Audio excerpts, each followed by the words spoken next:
Supreme leader की शहादत और ईरान अब कैसे जो है वो बदला लेगा। अमेरिका ने तो खुल के कहा है कि भाई हम आपको तबाह करने आ रहे हैं। जब इस तरह की सिचुएशन हो तो फिर आपके हाथ में जो कुछ भी है आप इस्तेमाल करेंगे। अमेरिका मुकम्मल तौर पर ईरान की क़यादत को तबाह करना चाह रही है। लीडरशिप के जो जो जितने भी तबके हैं, जितने भी टियर्स हैं, उन सबको तबाह करना चाह रहा है ताकि रिजीम चेंज के लिए राह हमवार हो। अगर रिजीम चेंज नहीं भी होती तो अमेरिका के लिए यही काफी है कि ईरान मुकम्मल तौर पर तबाह और बर्बाद हो जाए, उसकी कोई अस्करी कुव्वत ना बचे, उसकी कोई क़यादत ना बचे, ताकि मुल्क तकसीम और हो जाए और बिखर हो जाए और वहां पर एक तरह की खाना जंगी शुरू हो जाए। ये वही मॉडल है जो हमने सद्दाम हुसैन के बाद इराक में देखा, ये वही मॉडल है जो हमने शाम में देखा है। अमेरिका की इंटेलिजेंस ने जो है सुराग लगाया, वो सारी इंफॉर्मेशन उठा के इसराइल को दी और इसराइल ने जो है ना डायरेक्ट जो है ना टारगेट किया। ये ऑपोजिट है। मोसाद की इन्फिल्ट्रेशन मेरा ख्याल है ज्यादा है ईरान में। ईरान के जो टॉप जोहरी साइंसदान हैं, ईरान के जो टॉप लीडर्स हैं, हत्ता कि इस्माइल हानिया को निशाना बनाया गया। इसका मतलब है कि इजराइल मोसाद के पास परफेक्ट विजिबिलिटी है। सुप्रीम लीडर की शहादत का बाकी जितने भी हमारे मुस्लिम जो ममालिक हैं इन पर क्या इम्पैक्ट जाएगा? हुकूमत की सतह पर वो कहेंगे कि यार नहीं, हम शदीद मजम्मत करते हैं, both side should exercise restraint and act responsibly. वही जो फर्जी बातें हैं जो सुन के हमारे अब कान पक गए, जिसको हम उम्मतुल मुस्लिमीन कहते हैं बड़े प्यार से। उसकी आवाम ने क्या पिछले 2.5 सालों 3 सालों में गजा की नस्ल कुशी रोक पाई? नहीं, क्योंकि वो नहीं है उनके पास पावर, वो बेबस हैं, वो लाचार हैं। कत्ल आयतुल्लाह खमीनी का हुआ है, लेकिन पैगाम पूरी दुनिया के लिए। अगर आप हमारे सामने मुकम्मल तौर पर झुक नहीं जाओगे और अपने सारे हथियार, सारा असला, सारी कैपेबिलिटी हमारे सामने प्लेट में नहीं पेश करेंगे तो हम आपको तबाह कर देंगे। This is a message for the rest of the world. क्या समझते हैं भारत का कितना जो है किरदार है इस सारे जंग में? भारत इजराइल के साथ है, ये तो वाज़ेह है। उन्होंने अपने मुंह से कहते हैं कि आज की बात नहीं। खबरों में ये चीजें आ रही हैं कि नेतन्याहू मिसिंग है। नेतन्याहू की खबर एक अफवाह है, वो तो किसी न्यूक्लियर प्रूफ बंकर में होंगे। अस्सलाम वालेकुम नाज़रीन, मैं हूं आपका मेजबान सैयद अरम अब्बास। अमेरिका और ईरान की जंग ने एक नई शक्ल इख्तियार कर लिया है। सुप्रीम लीडर की शहादत के बाद ईरान ने बदला लेने का फैसला किया। मेरे साथ सीनियर सहाफी ज़रार खोरू साहब मौजूद है, इनसे जानते हैं ईरान कैसे बदला लेगा। अस्सलाम वालेकुम सर। वालेकुम सलाम। सर, सबसे पहले मैं आपसे ये पूछना चाहूंगा, सुप्रीम लीडर की शहादत ये एक बहुत बड़ा जो है ईरान के लिए एक धचका है और ईरान अब कैसे जो है वो बदला लेगा? देखिए, सवाल फिर ये बनता है कि ईरान के पास इस वक्त कैपेबिलिटीज क्या हैं।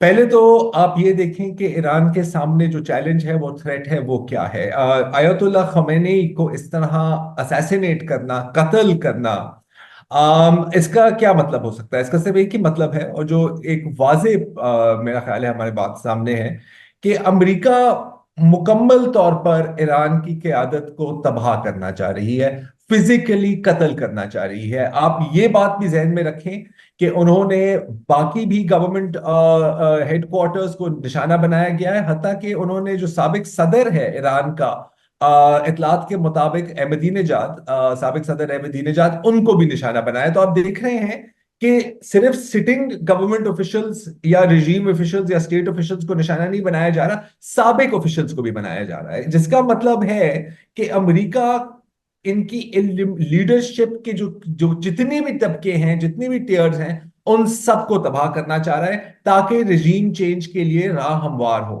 लेकिन अगर रिजीम चेंज नहीं भी होती तो मेरा ख्याल है कि अमेरिका और इसराइल, क्योंकि इसमें वो दोनों एक चीज हैं, इनमें कोई फर्क नहीं है जहां तक इनकी ईरान की वो पॉलिसी का सवाल है।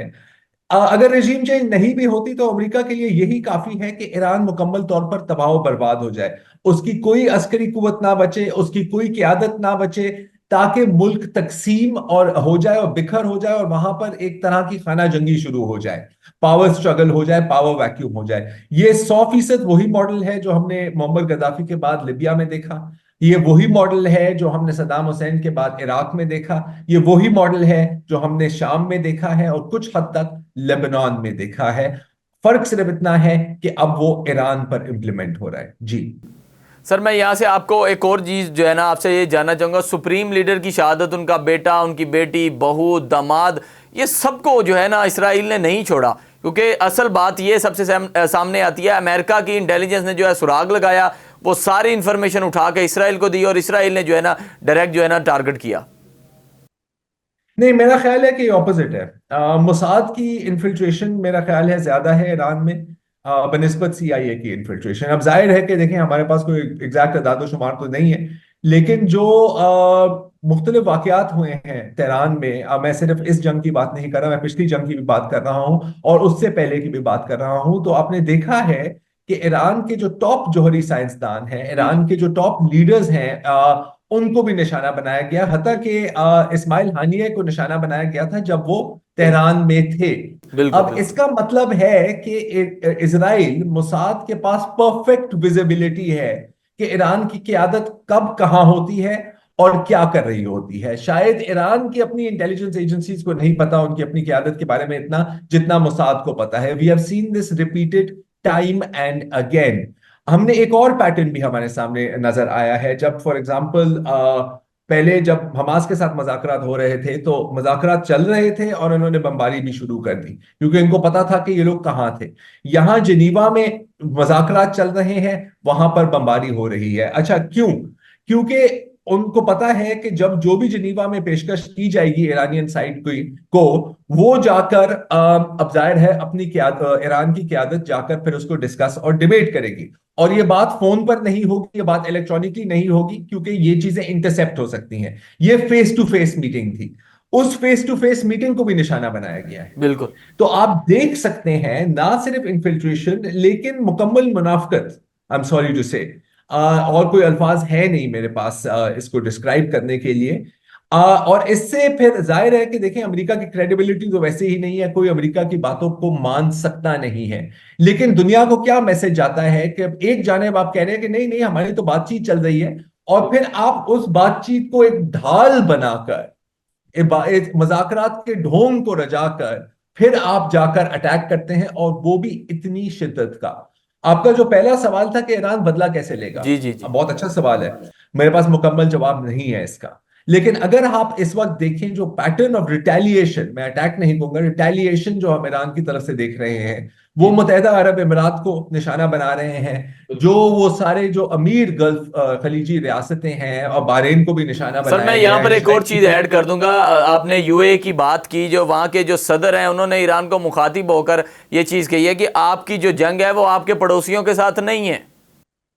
नहीं, लेकिन ईरान की ये कैलकुलेशन नहीं है। ईरान की कैलकुलेशन, अगर आप इजाजत दें, मैं आपको यही जी जी बताना सर, चाह जी रहा जी। था कि उन्होंने इन पर हमला इसलिए किया है क्योंकि एक तो ये वो खलीजी रियासतें हैं जिनके बाकायदा सिफारती ताल्लुकात हैं इसराइल के साथ।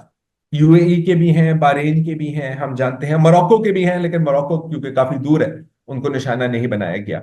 कैलकुलेशन मेरी नजर में, हो सकता है कि मैं गलत हूं, मुझे नहीं पता कि ईरान की क़यादत क्या सोच रही है इस वक्त।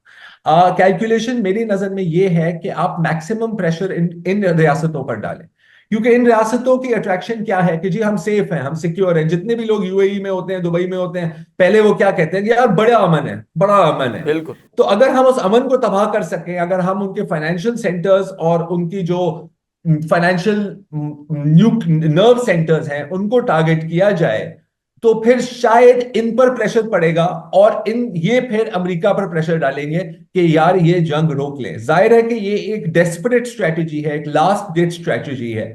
और ये मैं तनकीद नहीं कर रहा इसराइल की ईरान की स्ट्रेटजी को, जी क्योंकि ये तो उनके लिए एक जिंदगी और मौत की जंग है ना, ये उनके बेशक बका का बेशक। मसला है। अमेरिका ने तो खुल के कहा है कि भाई हम आपको तबाह करने आ रहे हैं।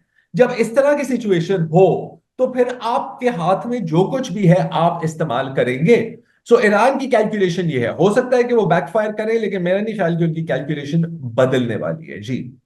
सर मैं यहाँ पर एक और चीज़ आपसे पूछना चाहूँगा, सुप्रीम लीडर की शहादत का बाकी जितने भी हमारे मुस्लिम जो ममालिक हैं इन पर क्या इम्पैक्ट जाएगा?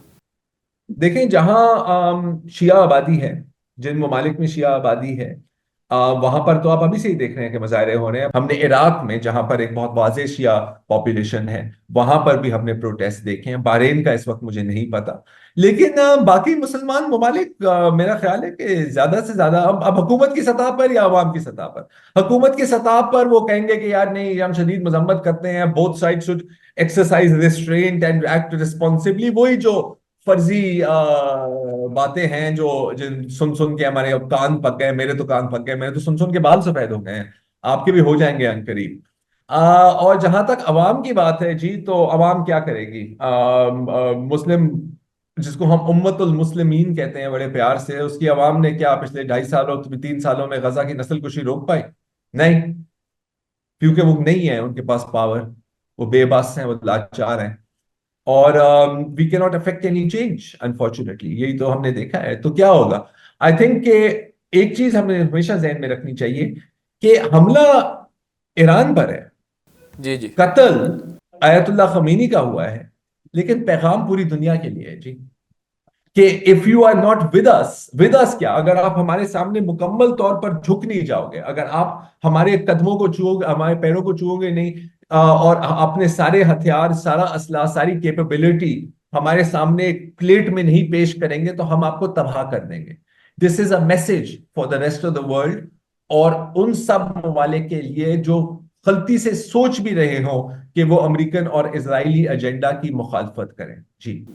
सर मैं मोदी की बात करूंगा। जैसे ही मोदी का दौरा इसराइल ख़त्म हुआ, उसके बाद जो है इसराइल ने पहले हमला किया, उसके बाद सुप्रीम लीडर की शहादत। क्या समझते हैं भारत का कितना जो है किरदार है इस सारे जंग में? भारत इसराइल के साथ है। भारत इसराइल के साथ है, ये तो वाजे है। उन्होंने अपने खुल के अपने मुंह से कहते हैं कि आज की बात नहीं है, ये सिलसिला कई दिहाइयों पुराना है। इनफैक्ट 1962 में शुरू होता है, साइनो इंडियन वॉर के बाद, और ये असल इसमें जो टर्बो चार्ज लगता है वो है 2014 में, जब नेतन्याहू और मोदी की पहली मुलाकात हुई थी। फिर 2017 में शायद मोदी पहली बार गए थे नेतन्याहू के पास, और इस वक्त जो मोदी गए हैं, आप देखें कि it is the highest level state visit नस्लकुशी के दौरान। तो ये तो आपने एक वोट ऑफ कॉन्फिडेंस दिया है मेरे बेस्ट फ्रेंड नेतन्याहू को, जैसे मोदी साहब अक्सर कहते हैं ना, you are my friend.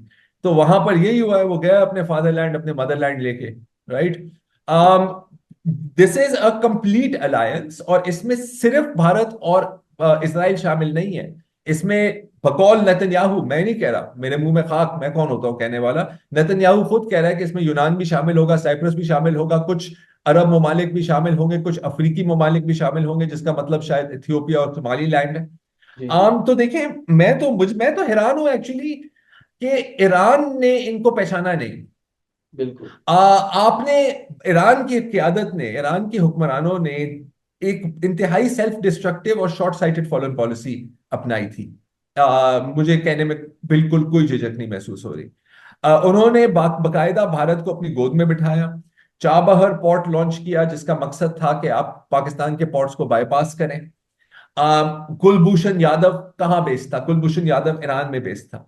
Iran ने तो बाकायदा पाकिस्तान पर बमबारी की, और अभी तक किसी को समझ नहीं आ रही कि क्यों की थी। अब यकीनन उनको नजर आ रहा होगा कि ये बहुत एक बड़ी गलती थी कि आपने अपने एक सांप को अपने गले गिर्द लगा दिया, जैसे कि वो कोई शॉल है या दुपट्टा है।